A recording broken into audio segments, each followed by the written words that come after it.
if you have seen the original Jurassic Park, any Mission Impossible movie, and any Indiana Jones movie, specifically Temple of Doom, then my friend, you have already seen Jurassic World Dominion. That was a masterpiece.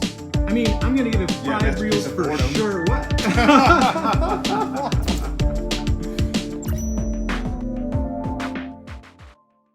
Before we get into our review of Jurassic World Dominion, the long-awaited Dominion, we want to remind you once again to please give us a subscribe, like our videos. So we're going to start with talking about the plot of this film, which is extremely uncohesive.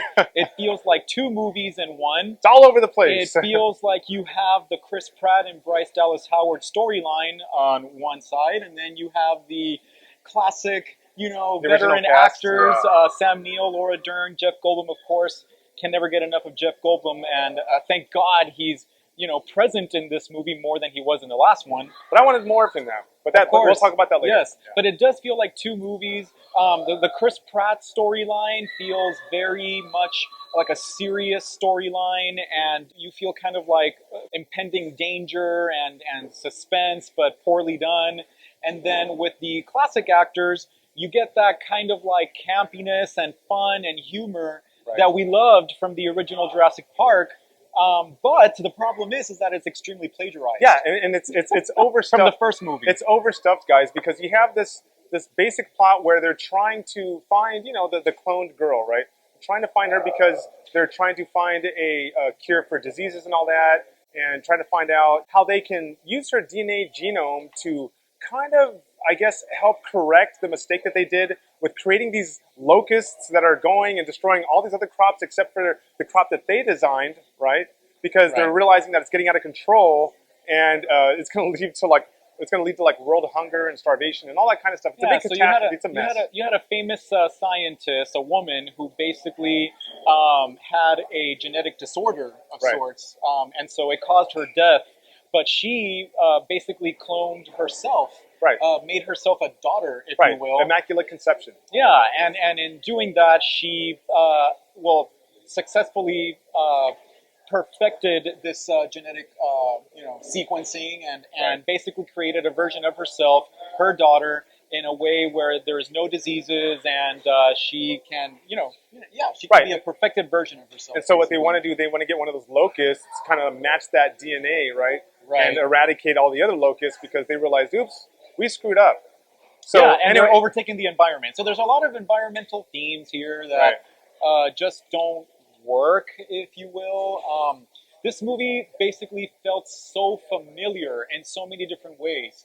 We were sitting in the theater talking about how, that's from Temple of Doom. Oh, that's from a James Bond movie. Oh, from Mission Impossible, right? You had dinosaur chase sequences, car chase dinosaur sequences. Yeah, you even had Laura Dern was doing her best Jedi impersonation by deflecting all these locusts everywhere. It's like Colin Trevorrow, the director of this movie, basically took all the action movies and he's like, okay, let me borrow from here, let me borrow from there, let me plagiarize the original Jurassic Park. There are sequences directly out of the original movie that they put in this film, and if anything, it just made me love the original movie that much more because that's what it kept reminding me of. Yeah, it's very unfortunate because I wish they would have done something different here, but nope.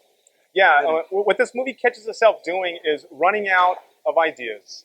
It's run out of ideas. This is a franchise that unfortunately needs to become extinct because they're grasping at straws here. I mean, they really are. I mean, it becomes kind of like how the other installments have become, kind of like a theme park. Where there's a pending danger, but nothing ever really happens. If you're looking for a lot of, theme park-ish dinosaur encounter sequences, you're definitely going to get that. But as far as a story, and as far as like creatively and in an original way, bringing back those veteran actors, that was terrible, man.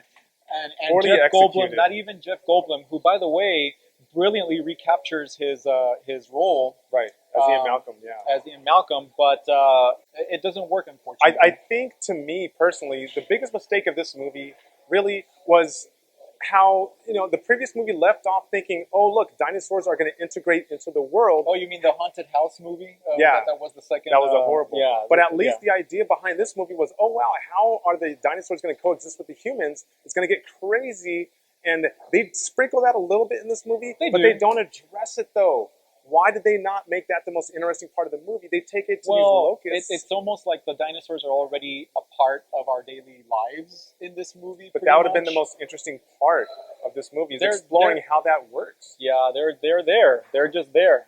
But instead, people are interacting with them. They go the locust route, and they totally bring it back to the whole Jurassic Park kind of world again. They have a new dinosaur. I forget what it's called, but it's a genetically engineered. It's like a Giganotosaurus or a Giganotosaurus, something like that. And they have the fight to end all dinosaur fights, of course, is in there. Everything that you can expect and predicted. Yeah, happens. I mean, callbacks are good. They do some callbacks, but they overdid it in this movie like every other Hollywood franchise that tries to pull on those nostalgia strings. It's very much overdone in the third act, and I was shaking my head. And another thing that bothered me about this movie... hokey and silly at the end. They're all together, like they all become one big group, And they're able Let's fight these dinosaurs all together. It's just... It's such a insult to fans, I feel, that are looking for something fresh and better, and it's just like a repetition of everything we've seen before.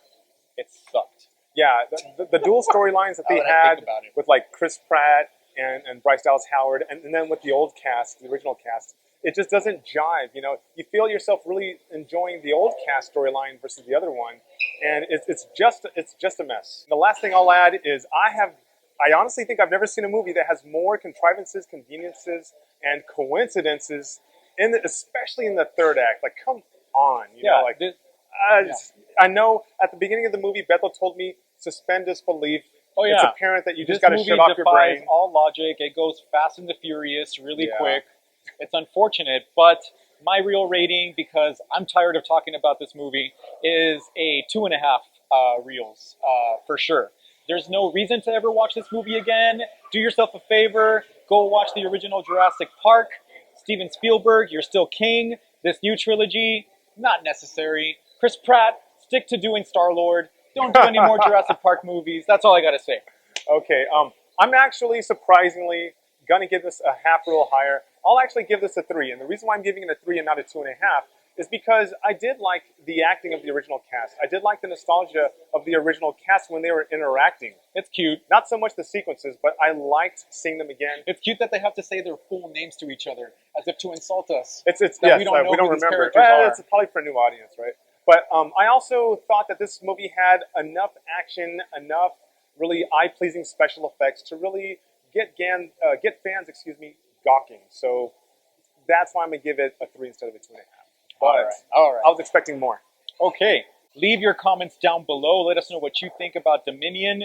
Also, don't forget to look us up on social media. We're on Facebook and TikTok, Real Screeners, and Instagram, Real.Screeners. And of course, guys, hey, when you get a chance, check out our store. We're at RealScreeners.com. We have a ton of original movie mashups. You guys will love them, including, of course, this Chuco Park shirt right here. We created all of these designs, sourced them out to artists, guys. We have great discounts. Definitely check it out. And don't forget to tune in next time for our next real take on movies. And stick around to check out our audience reactions, our authentic audience reactions to Dominion.